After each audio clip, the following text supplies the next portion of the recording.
Hi guys welcome back to another video so मु मार्शाल आउ भाई आज हूँ 12 फेब्रुआरी जहाँकि आमर भारत बंद अच्छी तो आज किसी कुआडे भी जाई हेबनी तो आज आमर 6 AM रु 6 PM पर्यंत आज 12 फेब्रुआरी रे आम भारत बंद थी तो से आम किसी वीडियोस भी बन पार्लुनि आउ काली बोधे शुक्र शनि रवि आउ सोमवार पर्यंत बोधे किसी वीडियोस आसीपर बोधे बोधे कौच भाई एक्चुअल आसीपर कि नहीं जना ना जदि वीडियोस करहब ताहले मु वीडियो करी आ पकईदेवी आपने देखीदे आउ जदि करहबनी ताहले किसी कहीपरिनी तो आज तो भारत बंद भाई भारत बंद पर आंदोलन करें कहना श्रमिक संगठन माने आंदोलन कर भारत बंद पर आज आम भारतर 12 घटिका माने 12 घंटा आम भारत बंद थी सका 6 रु राति 6 पर्यंत आ भाई किसी वीडियो तो करहलानी तो यार पूर्व वीडियो भल व्यू आसी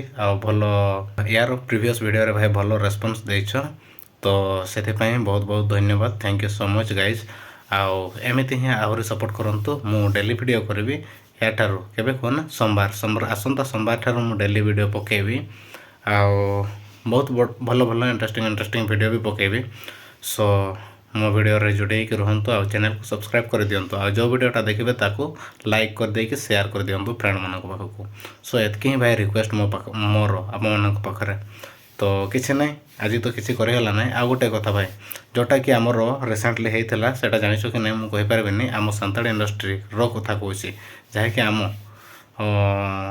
आमर जो आसाम रे जो सान्ताड़ी मैंने रोचते थर अत्याचार होती केवे अत्याचार होती जनवरी 19 जनवरी 2026 रे अत्याचार होता किसी बहुत बड़ झगड़ा पगड़ा हो जाता भाई तार स्टोरी टी कहीदे आज तो किसी वीडियो ना तो सहीटा ही डिस्कस करवा भाई सो भाई ये टॉपिक को लेकिन आम डिस्कस करूँ कि आसाम रे जो सान्ताड़ी मानक साथी अत्याचार होता नहीं कि आज आम डिस्कस करवा कारण आज आम पाखे किसी वीडियोस ना कि ब्लॉग भी बनइबार ना तो से किसी ना किसी करार अच्छी बट करार तो अच्छी किंतु आसाम रे जो सान्ताड़ी मानक साथी प्रति से जस्टिफाई मिलवा दरकार भाई सो ये वीडियो को जब बेसी रु बेसी शेयर करेंगे ताहले अन्य बड़ बड़ मंत्री मिनिस्टर मान पाखक पहुँची पारे आदि से पहुँची पारा से आसाम जो लोक मान अत्याचार होती जो मान घर द्वार को जोड़े दि जाए से मिल पार भाई किसी हेल्प मिल पार जदि मंत्री आम प्रेसिडेंट अच्छा इंडिया प्रेसिडेंट जी अच्छा द्रौपदी मुर्मू तो से भी जब जापारती ताहले से थ्रू किसी ना किसी हेल्प करें तो से तो आसाम जो लोक मैंने जो मानक अत्याचार होती से तो कहते आमको सरकार दौरान 50,000 करी तो से 50,000 करके देवे से सरकार ताहले सेटा तो तांकर भाई खाଇବା पीबार ही सरीज घर कौन करेंगे जोटा जोड़ी जाए मस्ट तो इम्पोर्टेंट घर आउ खाଇବା पीवा दरकार तो ये से जोटा 50,000 देते तो से तो भाई तांकर सरीज खाଇବା पीबार जो पिला जी भी खर्च रही से जो कहते जो घर गुड़ा पड़ जाए तो से घर गुड़ा रे जो पिला माने पढ़ुछंती से सब किसी डॉक्यूमेंट्स गुड़ा से गुड़ा भी जोड़ी जाती जी भी धान आम सान्ताड़ी मानकर तो भाई प्रमुख सबुठ बेसी इम्पोर्टेंट जिनिस तो रही भाई धान साथ टंका आ डॉक्यूमेंट्स गुड़ा रही तो धान नथिले आम सान्ताड़ी मैंने खाइबे कौन भाई सेटा ही कथा तो से धान भी जोड़ी जाए घर तो जोड़ला घर जोड़ला माने भाई धान भी जोड़ी जाइए तो डॉक्यूमेंट्स गुड़ा भी जोड़ी जाए तो से पढ़ाई भी सब डॉक्यूमेंट्स आइडेंटिटी कार्ड्स आउ एडमिट कार्ड सब कॉलेज पिला से गुड़ा भी जोड़ी जाए तो से गुड़ा से जो गुड़ा जोड़ी जाए तार बिना कॉलेज रे भाई पशिवाई भी देवे ना जिते एग्जाम हुए सो ताकू नहीं कि भी गवर्नमेंट भाई सीरियस हवा दरकार आउ को हेल्प करवा भाई दरकार सो जो गाँव में होती से गाँव ना हूँ आसाम कोकराझर गाँव में सेटा घटना घटी जोटा हूँ सान्ताड़ी आ बड़ मान भितर से घटनाटा घटी जाइए से भितर कौन है ताकू नहीं कि आम डिस्कस करवा सो चलो भाई से टॉपिक को नहीं आम डिस्कस करवा जो अत्याचार होती सेटा हूँ आसाम रे भाई आम सान्ताड़ी इंडस्ट्री लोक मान सान्ताड़ी लोक मान अत्याचार होती जहाँकि से गाँव ना हूँ कोकराझर कौन होता कि कोकराझर दिन रात कौन होता ना जनकर गाँव जनकर घर ଦୁଇଟା ଗୋରୁ ଚୋରି ହେଇଯାଇଥିଲା। ତ ଗୋରୁ ତ ଚୋରି ହେଇଥିଲା ସେଇଟା ତ ଭାଇ ଛଡ଼, ମାନେ ସେଇଟା ଡେଲି ବେସିସ୍ରେ ହେଉଥିଲା ବୋଧେ। ତ ଡେଲି ବେସିସ୍ରେ ହେଉଥିଲା ଏଇଥିପାଇଁ କି ସେଇଠୁ ଗୋରୁ ଗୁଡ଼ା ଚୋରି କରିକି ବାଂଲାଦେଶକୁ ପଠାଯାଉଥିଲା।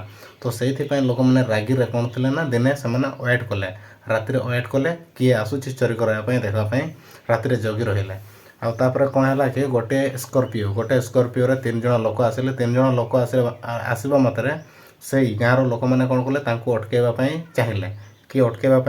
ଆଉ କିଛି ଇନକ୍ୱାରି କରିବେ ବୋଧେ, କିନ୍ତୁ ସେମାନେ ତ ରହିଲେ ନାହିଁ। ସେମାନେ ଜୋରରେ ଆହୁରି ସ୍କର୍ପିଓ ଚଲାଇଲେ ଭାଇ। ଆଉ ଆଗରେ ଯେଉଁ ଲୋକମାନେ ଥିଲେ ସେଥିରୁ 4 ଜଣଙ୍କୁ ସେଇ କାର୍ରେ ଯେଉଁ ସ୍କର୍ପିଓ ଥିଲା ସେଥିରେ ସେମାନଙ୍କୁ ଆକ୍ସିଡେଣ୍ଟ କରାଇ ଦେଇଥିଲେ। ସେଥିମଧ୍ୟରୁ ଜଣେ ତ ମୃତ୍ୟୁବରଣ କଲା, ଆଉ 3 ଜଣଙ୍କୁ ହସ୍ପିଟାଲ ନେଇଯାଇଥିଲେ ବୋଲି। ଆଉ କ'ଣ ହେଲା କି ତାପରେ ସେମାନଙ୍କର ଯେଉଁ ସ୍କର୍ପିଓ ସେମାନଙ୍କୁ ଆକ୍ସିଡେଣ୍ଟ କରିକି ଆଗକୁ ପଳେଇଲା ପରେ ସେ ସ୍କର୍ପିଓ ବି ମଧ୍ୟ ସେଇଟା ମଧ୍ୟ ଆପେ ଆପେ ଆକ୍ସିଡେଣ୍ଟ ହେଇଗଲା। ତ ସେ ଆକ୍ସିଡେଣ୍ଟରେ 3 ଜଣ ଥିଲେ ସେଇ ସ୍କର୍ପିଓ ମଧ୍ୟରେ। ତ 2 ଜଣ ତ ଦୌଡ଼ିକି ପଳେଇଲେ। ଆଉ ଜଣେ ଯେଉଁ ଲୋକଟା ଥିଲା ତାକୁ ସେଇ ଗାଁର ଲୋକମାନେ ବାଡ଼େଇକି ମରେଇଦେଲେ ଭାଇ। ସ୍କର୍ପିଓରେ ଯେଉଁ ଲୋକମାନେ ଥିଲେ ତାଙ୍କୁ ଯେଉଁ ବାଡ଼େଇକି ମାରି ଦେଇଥିଲେ ଜଣକୁ, ତ ତାଙ୍କର ଲୋକମାନେ ଆଉ ସାନ୍ତାଳ ଇଣ୍ଡଷ୍ଟ୍ରିର ଲୋକମାନେ ତାଙ୍କ ମଧ୍ୟରେ ଝଗଡ଼ା ହେଲା ଭାଇ। ବହୁତ ବଡ଼ ଭୟଙ୍କର ଯୁଦ୍ଧ ହେଇଗଲା। ମତଲବ ମୁଁ କମେଡ଼ି କରୁନି ଭାଇ, ସିରିୟସଲି ଯୁଦ୍ଧ ହେଇଥିଲା। ଯୁଦ୍ଧ ହେଇଥିଲା କେମିତି, ସେମାନେ ହେଉଛନ୍ତି ବଡ଼ ଜାତିର ଲୋକ। ବଡ଼ ଜାତିର ଲୋକ ମୁଁ କେବେ ଶୁଣିନି ଭାଇ। ବଡ଼ ଜାତିର ଲୋକ କେଉଁଠି ଅଛନ୍ତି କେମିତି ମୁଁ ଦେଖିବି ନାହିଁ, ଶୁଣିବି ନାହିଁ। ଫାର୍ଷ୍ଟ ଟାଇମ୍ ଶୁଣୁଛି ବଡ଼ ଜାତିର ଲୋକ ଥିଲେ ସେଇ 3 ଜଣ। ତ ସେଇ 3 ଜଣଙ୍କର ଆହୁରି ତାଙ୍କର ଯେଉଁ ଫ୍ୟାମିଲି ବ୍ୟାକଗ୍ରାଉଣ୍ଡ କି ତାଙ୍କର ଫ୍ରେଣ୍ଡସ୍ କିଛି ବି ହେଇପାରେ ଭାଇ। ସେମାନଙ୍କ ଭିତରୁ ଆସିକି ସେମାନେ କ'ଣ କଲେ କି ତାଙ୍କର ଘର ଯେଉଁଟା ଥିଲା 20ଟା ଘର ଥିଲା, ସେ 20ଟା ଘରକୁ ଯୋଡ଼େଇ ଦେଇଥିଲେ। ଆଉ ବାହାରେ ଯାହା ସବୁ ଥିଲା ବାଡ଼ିରେ ମାରିକି ସବୁ କିଛି ଛେଚରା କରିଦେଉଥିଲେ। ତ ସେଇ 20ଟା ଘରକୁ ଯୋଡ଼େଇ ଦେଇଥିଲେ। ସେଇ ଘର ଭିତରେ ବହୁତ ଗୁଡ଼ା ସାମାନ ଥିଲା, ଆଉ ଲୋକମାନେ ବି ଥିଲେ। ତ ଯେଉଁମାନେ କି ନିଜ ଜୀବନକୁ ବଞ୍ଚାଇବା ଭୟରେ ଦୌଡ଼ିଲେ, ଆପେ କିଛି ବି ନ ନେଇକି ସେମାନେ ନିଜ ଜୀବନକୁ ରକ୍ଷା କଲେ। ସେଇ ଜଳିବାରେ ସେଠି ଯେଉଁ ନିଆଁରେ ତାଙ୍କର ଘର ତ ପଡ଼ିଗଲା, ତାର ସେଥିରେ ବହୁତ ଧନ ଜୀବନ ବି ନଷ୍ଟ ହେଇଗଲା ଭାଇ। ଗାଈ ଗୋରୁ ଆଉ ତା ସେଥିରେ ଯେତିକି ଛେଳି କୁକୁଡ଼ା ବି ଥିଲେ ସେମାନେ ବି ବୋଧେ ମରିଯାଇଥିବେ।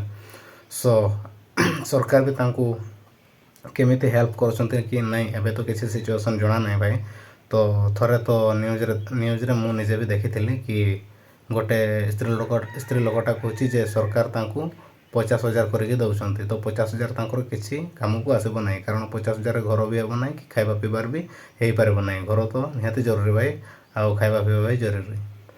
ତ ସେମାନଙ୍କୁ ଭାଇ ଜଷ୍ଟିଫାଏ ମିଳିବା ଦରକାର। ଯେତିକି ବି ଆମ ସାନ୍ତାଳୀ ଲୋକମାନେ ଅଛନ୍ତି ସେମାନେ ସମସ୍ତେ ଏକତ୍ରିତ ହୋଇକି ଯେତିକି ବି ସାନ୍ତାଳୀ ଲୋକମାନଙ୍କ ଉପରେ ଅତ୍ୟାଚାର ହେଇଛି ସେମାନଙ୍କୁ ହେଲ୍ପ କରିବା ଦରକାର। ଆଉ ଆମ ଦେଶର ପ୍ରଧାନମନ୍ତ୍ରୀ କି ରାଷ୍ଟ୍ରପତିଙ୍କ ପାଖକୁ ମୋ ଭଳିଆ ଯେତିକି ବି ଭିଡ଼ିଓସ୍ ବନାଉଛନ୍ତି ସେମାନଙ୍କ ଭିଡ଼ିଓ କି ମୋର ଭିଡ଼ିଓ ସେମାନଙ୍କ ପାଖକୁ ପହଞ୍ଚିଲେ ଥରେ ନା ଥରେ ସେମାନେ ଯଦି ଜାଣିପାରିଲେ ସେଇ ହିସାବରେ ସେମାନଙ୍କୁ ହେଲ୍ପ କରିପାରନ୍ତି। ସେଇଟା କନଫର୍ମ ନାହିଁ ହେଲ୍ପ କରିବେ କି ନାହିଁ, ବଟ୍ ହେଲ୍ପ କରିବେ ତ ଭଲ ହେବ। ଏତିକି ହିଁ ଭାଇ ରିକ୍ୱେଷ୍ଟ ଥିଲା। ଆଉ ଆଜିର ଭିଡ଼ିଓ ତ କିଛି ନଥିଲା, ସେଇଥିପାଇଁ ଏଇଟା ହିଁ ଆମେ ଡିସ୍କସ୍ କଲୁ କି ସେ ଆସାମରେ ଯେଉଁ କିଛି ଘଟଣା ହେଇଥିଲା ତାକୁ ନେଇକି। ତ ସେଇଟା ତ ବହୁତ ଖରାପ ହିଁ ହେଇଛି ଭାଇ। ଆମ ସାନ୍ତାଳୀମାନଙ୍କୁ ସମସ୍ତେ ଛୋଟ ବୋଲି ଭାବନ୍ତି, ସେଇଥିପାଇଁ ସମସ୍ତେ ବୋଧେ ଅତ୍ୟାଚାର କରନ୍ତି ନା କେମିତି ଜଣା ନାହିଁ ଭାଇ। କ'ଣ ହେବ କ'ଣ ନାହିଁ ଫ୍ୟୁଚର୍। ମୁଁ ରହିଲି ଭାଇ, ଯେତିକି ବି କହିଲି। ଆଉ ମୁଁ ବି କିଛି ବେଶୀ ଜାଣିନି, ନହେଲେ ବେଶୀ କହିଦେଇଥିବି, ନହେଲେ ଆଉ କେହି ଆସିବା ରୋଷ୍ଟର୍ମାନେ ଭାଇ ରୋଷ୍ଟିଂ କରିଦେଇକି ପଳାଇବେ। ଏଇଟା ଏମିତି କହିଲା, ସେଇଟା ସେମିତି ନଥିଲା, ସେଇଟା ଏମିତି ଥିଲା, ସେଇଟା ସେମିତି ଥିଲା।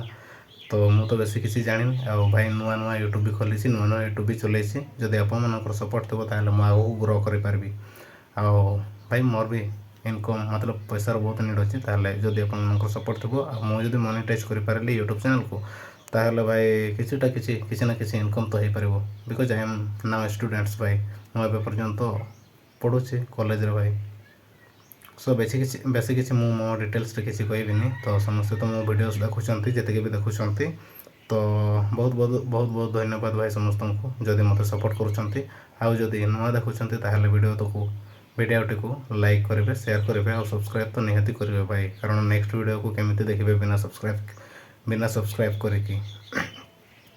ଦେଖିବା ଆଜି କିଛି ହେଲାନି, ଆଉ କାଲି ବି କିଛି ହେବ ନାହିଁ ବୋଧେ। କାଲି ଟିକେ ଆମର କାମ ଥିବ ତ ମୁଁ ବିଜିରେ ଥିବି। ପରଦିନ ତ କନଫର୍ମ ବିଜିରେ ଥିବି, କାଲି ତ ବିଜିରେ ଥିବି, ପରଦିନ ତ ଭିଡ଼ିଓ ବି କରିହେବ ନାହିଁ କି ମୋବାଇଲ୍ ତ ଦେଖି ହେବ ଭାଇ।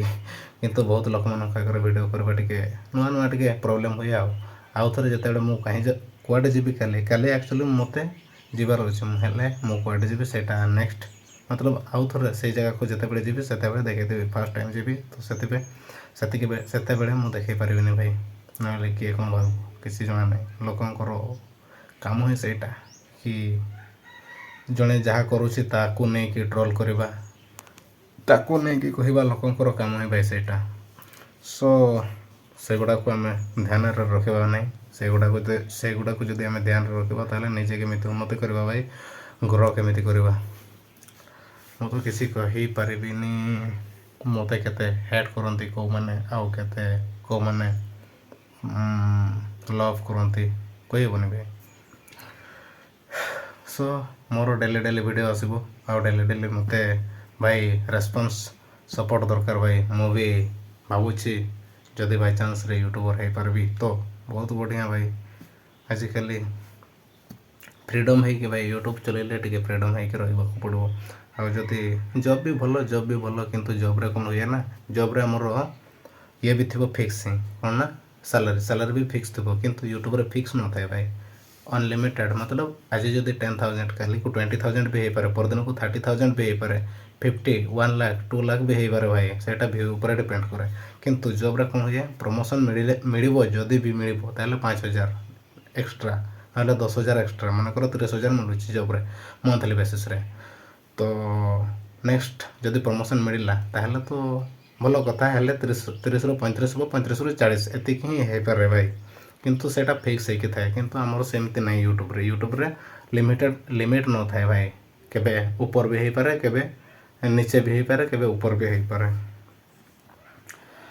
ସୋ ମୁଁ କିଛି ବେଶୀ ଜ୍ଞାନ ଦେବିନି ଭାଇ, ନହେଲେ ମୋତେ କହିବ आप कहाँ से आए हो ଜ୍ଞାନୀ ବାବା ଗୋଟେ ମିମ୍ସ ଦେଖିଛ କି ନାହିଁ, ନହେଲେ ମୋ ଭିଡ଼ିଓରେ ଚିପକେଇ ଦେଇଥିବ ସେଇଟା ହିଁ।